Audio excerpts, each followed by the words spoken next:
Saudara-saudara yang terkasih di dalam Yesus Kristus, hari ini kita melihat dunia dalam ketakutan besar. Setiap negara di dunia takut akan virus corona. Banyak yang meninggal.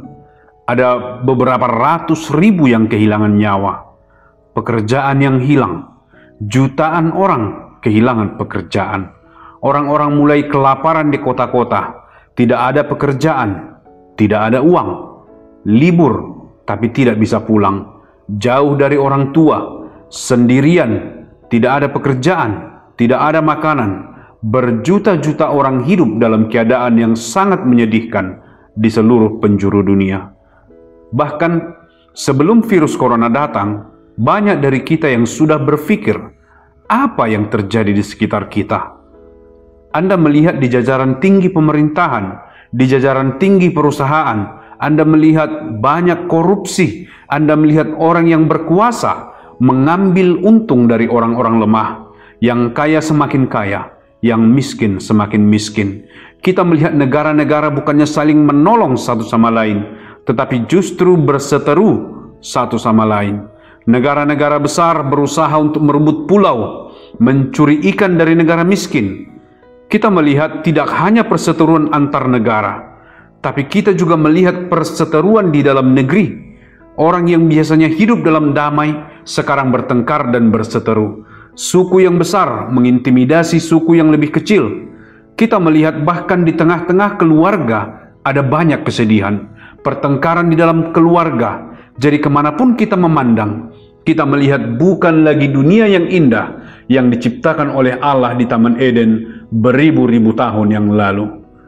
Kita selalu ingin melihat ke belakang dan berkata, wow, maunya dulu saya ada di sana di Taman Eden, di mana semuanya indah, pepohonan yang indah, buah-buahan yang indah, ada damai di taman itu. Tetapi kita sebagai orang-orang Kristen tidak perlu melihat ke belakang. Kita sebagai orang-orang Kristen bisa memandang ke depan, karena suatu hari nanti kita akan bersama-sama dengan Tuhan. Apakah Tuhan akan datang di masa kita ini atau kita meninggal? Kita akan bersama-sama dengan Tuhan. Mungkin pada waktu kita masih hidup, di masa kita masih hidup sekarang ini, Tuhan datang kembali. Bahkan Alkitab memberikan harapan ini kepada kita kapan saja, bahwa Tuhan Yesus dapat datang kembali. Dia akan datang kembali bagi kita. Dan di dalam kitab Wahyu, yaitu kitab terakhir di dalam Alkitab, di 2 ayat terakhir dari kitab terakhir tersebut, saya ingin bacakan kepada Anda sesuatu yang sangat indah. Di tengah-tengah dunia yang penuh dengan masalah ini, Anda berkata, saya berharap ada sesuatu yang bisa saya nanti-nantikan. Sebagian orang berkata, saya akan menjadi tua dan meninggal. Saya menantikan surga karena saya sudah memiliki Yesus di dalam hati saya. Tapi tahukah Anda, menjadi tua dan sakit-sakitan dan menunggu waktu meninggal untuk bersama dengan Yesus, ini juga bukan sesuatu yang sangat baik. Mungkin di puncak kehidupan kita, mungkin dalam waktu dekat ini sesuatu terjadi, dan kita tidak akan menjadi lemah, tua, sakit di sini, sakit di sana. Kita akan mengalami sesuatu yang menakjubkan.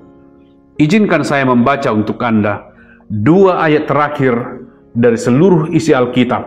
Dikatakan di sini dalam kitab Wahyu pasal 22 ayat 20, Ia yang memberi kesaksian tentang semuanya ini berfirman, ya, aku datang segera. Amin. Datanglah Tuhan Yesus. Kasih karunia Tuhan Yesus menyertai kamu sekalian. Amin. Jadi kita lihat di sini, sebagai orang-orang Kristen, inilah yang harus menjadi mimpi kita. Impian bahwa Yesus akan datang segera. Yesus akan datang dan dunia ini tidak akan sama lagi. Dia akan menjemput saya ke dunia baru yang indah. Sekarang tentunya jika Anda tidak yakin bahwa Anda milik Yesus, maka Anda tidak mau Yesus datang. Bahkan seluruh dunia takut, sangat takut kalau Yesus akan datang segera, karena mereka tidak siap. Kalau Yesus datang, bagaimana? Saya tidak tahu apakah Yesus akan menerima saya atau tidak. Apakah saya bagian dari keluarganya atau tidak. Jadi pada waktu itu, sudah terlambat. Tapi saya ingin Anda memiliki kepastian, agar ketika Yesus datang, Dia bisa datang kapan saja, tidak ada yang tahu kapan. Dia tidak memberitahukan kepada kita, tapi ketika Dia datang, saya berharap Anda sudah siap. Bahkan Anda sendiri dapat mengatakan seperti ini, "Datanglah Yesus, amin, datanglah." Bagaimana caranya supaya Anda yakin ketika Yesus datang, Anda akan dibawa masuk sebagai anggota keluarga yang sangat berharga?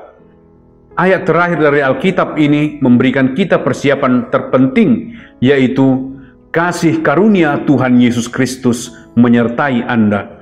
Kasih karunia, apa itu kasih karunia?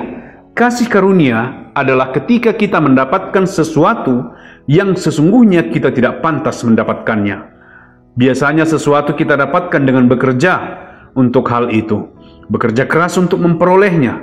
Kasih karunia adalah Anda mendapat sesuatu, tapi sebenarnya Anda tidak layak untuk itu.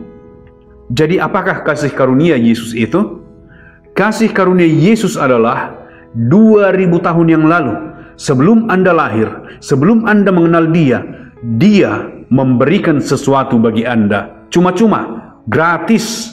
Dia memberikannya gratis. Dia memberikan bagi Anda nyawanya. Dia naik ke atas salib. Dia mati untuk semua dosa-dosa Anda. Dibayarnya semua dosa-dosa Anda. Itulah kasih karunia Tuhan Yesus Kristus. Jadi kita lihat di sini, apabila Anda ingin siap untuk kedatangan Yesus, maka Anda harus berkata, "Kasih karunia Tuhan Yesus Kristus sudah kuterima. Pemberiannya sudah kuterima, pemberian cuma-cuma." Yohanes pasal 3 ayat 16. Karena begitu besar kasih Allah akan dunia ini, sehingga Ia telah mengaruniakan anaknya yang tunggal, supaya barang siapa yang percaya kepadanya tidak binasa, melainkan beroleh hidup yang kekal. Saya tidak tahu kapan Yesus akan datang kembali, bisa kapan saja. Tapi apabila Anda sudah menerima Yesus secara pribadi dan berkata, "Ya Yesus, terima kasih, aku orang berdosa, terima kasih telah memberikan kepadaku nyawamu di atas salib. Engkau bayar dosa-dosaku, Engkau menderita bagiku, Engkau mencurahkan darahmu, aku menerima pemberianmu yang cuma-cuma, gratis. Terima kasih Tuhan Yesus, datanglah segera.